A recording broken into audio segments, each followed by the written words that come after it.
The Black Sheep Cafe-ն, որը Սինգապուրում աշխատող ընտանեկան փոքրիկ ռեստորան էր, 2020 թվականին կանգնած էր շատ լուրջ խնդրի առջև։ Շատ պատվերներ, քիչ մատուցողներ և հաճախորդների երկար սպասումներ։ Իրենց մեկ որոշումը փոխեց ամեն ինչ։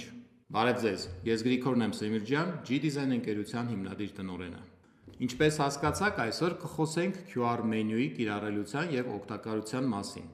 որի կարևորությունը Հայաստանում շատ քչերն են հասկանում։ Սա մի փոքրիկ պատմություն է, որը փոխեց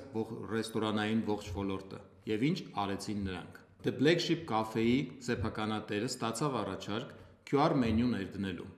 բայց ոչ որպես թղթային մենյուի թվային տարբերակ, այլ որպես օպերացիոն համակարգ, վաճառքների օպերացիոն համակարգ։ Իհարկե, դուք կզարմանաք, բայց արդյունքներն ապշեցուցիչ էին։ Ինչ կատարվեց։ Սպասման ժամանակը կրճատվեց մոտ 20%-ով։ Միջին հաշվարկը մեծացավ 12%-ով։ Երկրորդային վաճառքները, այսինքն upsell-ը, ավելացավ 22%-ով։ Իսկ հաճախորդների բողոքները գրեթե 0։ Միայն մեկ փոփոխություն՝ QR-ին ճիշտ վերաբերվելը որպես գործիք, ոչ թե ձևականություն։